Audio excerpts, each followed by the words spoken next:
बिस्मिल्लाहिर्रहमानिर्रहीम। अस्सलाम वालेकुम नाज़रीन, मैं हूं आपका मेज़बान अबरार हुसैन और आप देख रहे हैं हमारा यूट्यूब चैनल। नाज़रीन, आज हम अंदरून मुल्तान में मौजूद हैं। दिल्ली गेट का एरिया है और यहाँ पर एक इमारत है जो कि मुग़ल दौर की इमारत है और यहाँ पर अमूमन सुनने को मिलता है कि इस इमारत में जिन्नात का बसेरा है। इस इमारत को शीश महल के नाम से जाना जाता है। आज हम इसके अंदर मौजूद हैं। आज आपको इसके अंदर की सारी सूरत हाल दिखाते हैं और यहाँ पर देखते हैं कि कितनी सच्चाई है जो कहा जाता है कि यहाँ पर जिन्नात का बसेरा है। इसके बारे में आपको अंदर की सूरत हाल भी दिखाते हैं और इसके मुतालिक मज़ीद बताते हैं कि ये कितने 100 साल पुरानी है, किसने बनवाई और अब ये किसके कब्ज़े में। तो आइए अंदर चलते हैं।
नाज़रीन, इमारत के अंदर दाखिल होते ही एक अजीब सी नाकाबिले बर्दाश्त बदबू आ रही है जो कि किसी असेबज़दा मुकाम से आती है। ये इमारत जिसके कब्ज़ा में है वो सिर्फ़ इसके फ़र्श फ्लोर पर ही रहते हैं।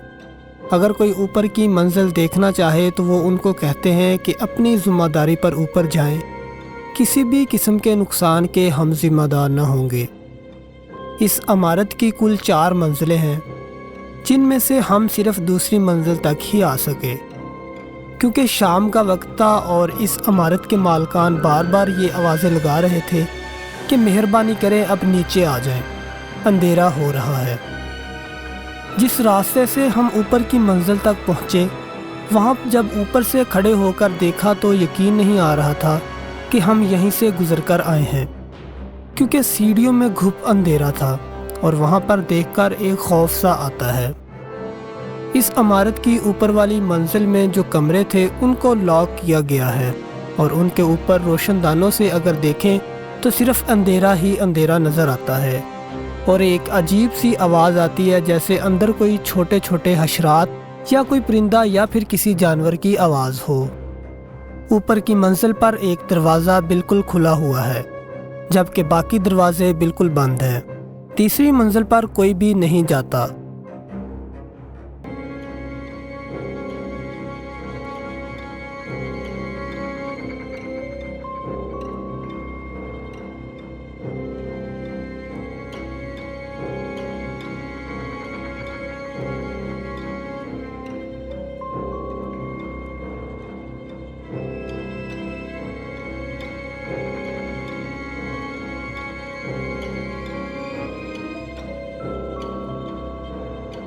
दूसरी मंजिल से हमने जब नीचे देखा तो वो सामने पीपल का दरख्त नज़र आता है जिसके मुतल्लिक इलाका मकीन कहते हैं कि रात के वक्त यहाँ से कोई नहीं गुजरता। लोगों के अंदर एक खौफ फैला हुआ है।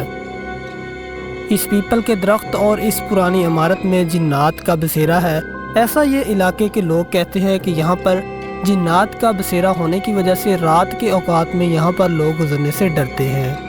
और ये पीपल का दरख्त बिल्कुल गली के दरमियान में है। पीपल के दरख्त के आसपास लोगों का कहना है कि रात के औकात में यहाँ पर मुख्तलिफ वाक़यात रोनमा होते रहते हैं, जैसा कि आवाज़ें आना या फिर दरख्त के ऊपर कोई शोर शराबा होना।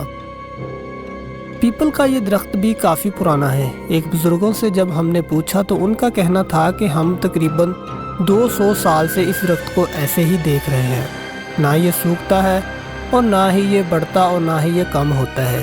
सेम इसी हालत में ये 200 साल से खड़ा है। एक चीज़ जो हमने देखी कि इस इमारत में काफ़ी सारे कबूतर हैं। इस इमारत के बिल्कुल सामने एक मस्जिद भी है। हैरानी की बात है कि इस इमारत का नाम शीश महल है। لیکن اس عمارت میں سارا کام لکڑی کا ہوا ہے۔ اس عمارت کو ہم جتنا کر سکے اس کو کور کرنے کی کوشش کی، لیکن اس کے مالکان بار بار منع کر رہے تھے کہ نیچے آ جائیں، اندھیرا ہو رہا ہے اور کسی بھی قسم کے نقصان کے ہم ذمہ دار نہیں ہوں گے، اور ہم نے پھر اس کو دوسری منزل تک ہی کور کرنا بہتر سمجھا۔ لیکن ناظرین، یہ عمارت آبادی کے اندر ہے اور میرے خیال سے صرف لوگوں نے دیکھا دیکھی خوف پھیلا رکھا ہے، لیکن مزید اگر اس عمارت کی اوپر والی 2 منزلیں بھی کور کی جاتی تو یہ بات صاف واضح ہو جاتی۔ لیکن ہم کوشش کریں گے کہ ایک بار دوبارہ اس عمارت کو کور کریں اور اس کے اندر کے راز جان سکیں، کیونکہ جب ہم نے اس عمارت کے متعلق لوگوں سے بات کرنے کی کوشش کی تو وہاں پر موجود کافی سارے بزرگوں نے بھی کہا کہ ہم اس کے متعلق کچھ نہیں بتا سکتے، یا وہ ڈرے ہوئے ہیں یا پھر ویسے ہی وہ اس عمارت کے متعلق بات نہیں کرنا چاہتے۔ ہم نے کافی سارے لوگوں سے پوچھا کہ آپ نے کبھی یہاں پر کوئی واقعہ ہوتا دیکھا؟ وہ آگے سے مسکرا دیتے اور چپ ہو جاتے، اور ان کی یہ مسکراہٹ اور ان کی یہ خاموشی ہمیں بھی شک میں ڈال رہی تھی۔ ہم نے اسی وجہ سے اندر جا کر اس کو کور کرنے کی کوشش کی، لیکن مالکان میں سے ایک لڑکا نیچے والے فلور پر بار بار کہہ رہا تھا کہ آپ نیچے آ جائیں، آپ نیچے آ جائیں، جس کی وجہ سے یہ عمارت پوری کور نہ ہو سکی۔ انشاءاللہ نیکسٹ ویڈیو میں ہم کوشش کریں گے کہ اس عمارت کو پورا کور کریں اور اس کے متعلق جو لوگوں نے باتیں پھیلائی ہوئی ہیں کہ یہاں پر جنات کا بسیرا ہے، اس راز سے پردہ اٹھا سکیں گے۔